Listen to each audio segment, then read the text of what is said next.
She left us spellbound for decades as the most famous character in daytime television, Erica Kane on All My Children. Now, for the first time, Susan Lucci is speaking about the deeply personal journey overcoming grief and how she finally found her way into the light in her new book, La Lucci. Susan Lucci, thank you so much for taking some time to talk to us today. Oh, my pleasure. Thank you so much. Congratulations on the book. Thank you. You know, you give readers such an intimate look into your life, and I think so many people can relate to what you talk about. You say it doesn't just wrap up in a bow when you're overcoming something so difficult. Tell me about that and your journey into this light. Yes, it's a journey I hoped never to have to go through, but we all do. It's part of our common humanity, you know. I write about, the most impactful experiences that I've had in my life and the choices that I made, even when I didn't think I had any choices. And it was those choices that I made that helped me to get through my grief, although it just takes you over sometimes when you least expect it. Just yesterday, you don't know what's going to trigger it. But I wanted to write about this because I know that so many people have love and loss in their lives. Yeah. And there are also things that impacted me that were not about losing my fantastic husband, that came before and came after and so on. But it's hopeful. It's hopeful that you can get up off the floor and put one foot in front of the other and find your light again.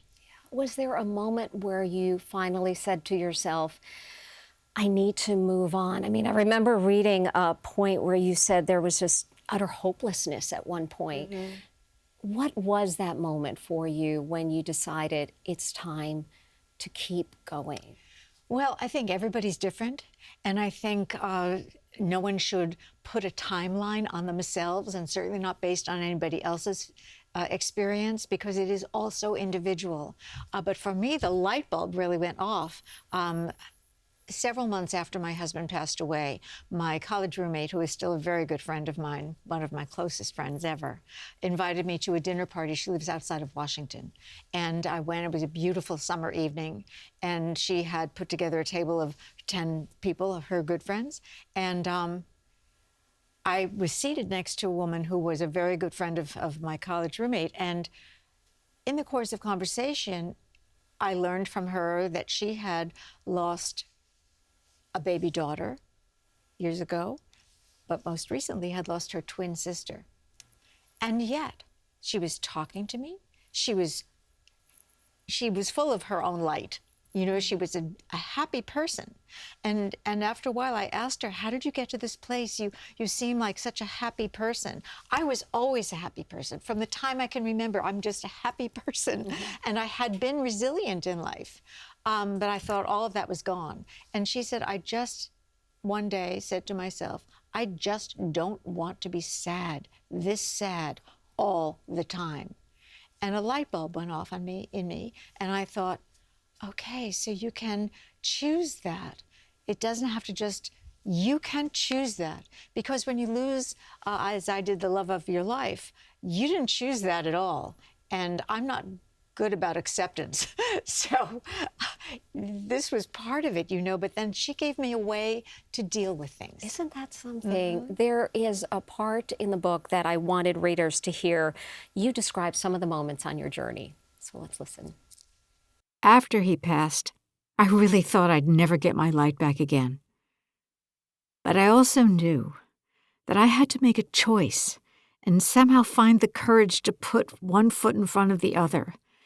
It was better than lying on the floor in a puddle, completely destroyed. And for a while there, that is exactly how I felt. For a long time, nothing mattered.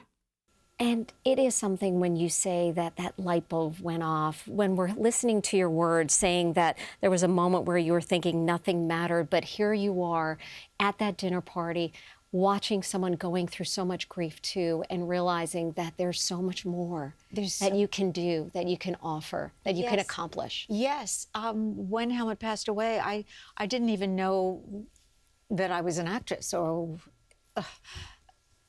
am I alive?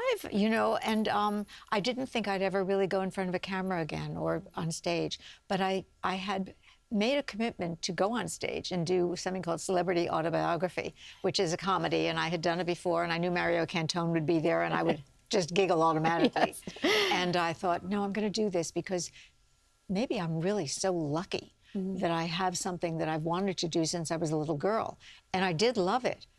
Let me see if I can love it again.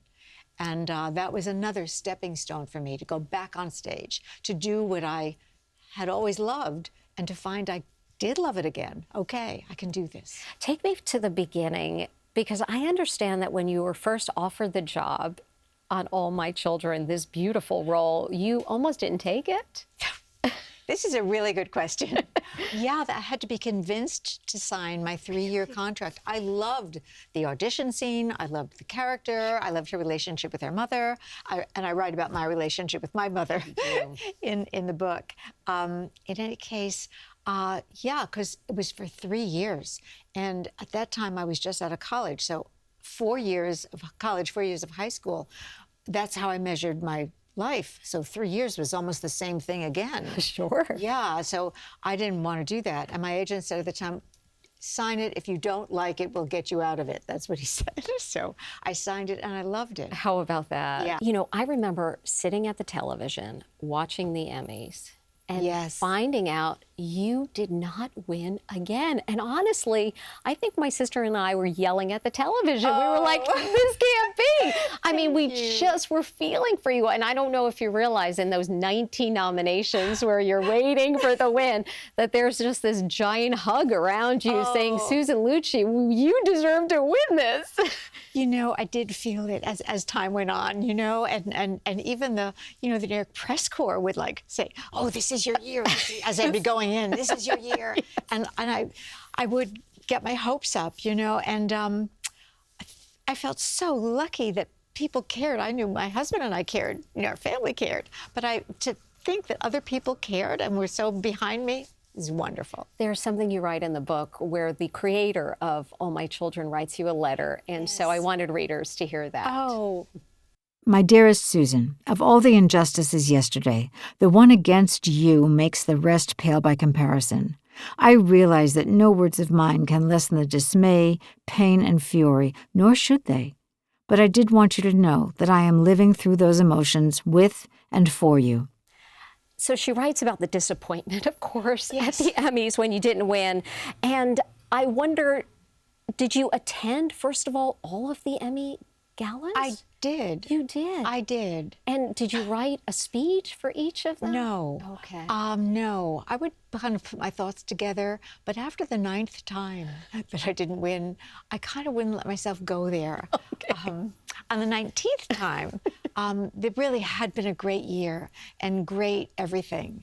And I thought, well, maybe. And if the press is right and it would be my year, I should put together some thoughts because I have so many people to thank.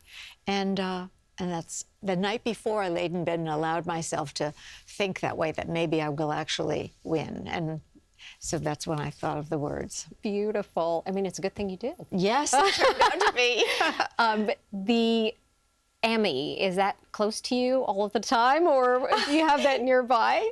It was in the beginning. I kept it in our bedroom right there. Finally, yes. I could see it. And then I didn't want to bring it down to the living room or any place because I tried to keep my career separate from our family life for children. And but then when I auditioned for Annie Get Your Gun, well, when I went to prepare for the audition at Marvin Hamlish's apartment, he was so kind. Anyway, when I walked in that first Sunday night, there were all of his Emmys, Grammys, Oscars, whatever he had won was right there. And it didn't seem ostentatious. It seemed great. And so I thought, well, maybe I should put my Emmy out. So I brought it down to the living room and put it on the mantle. Oh, I'm so glad. Oh, yeah. It's wonderful. Right there. You adopted a dog at the time, and I remember reading that you were thinking about Emmy, but then decided on a different name. Yes, well, one of our neighbors happened to come over to meet the dog, and he said, oh, you should name the Oscar, you should name the dog Emmy since you haven't had an Emmy. You'll have an Emmy.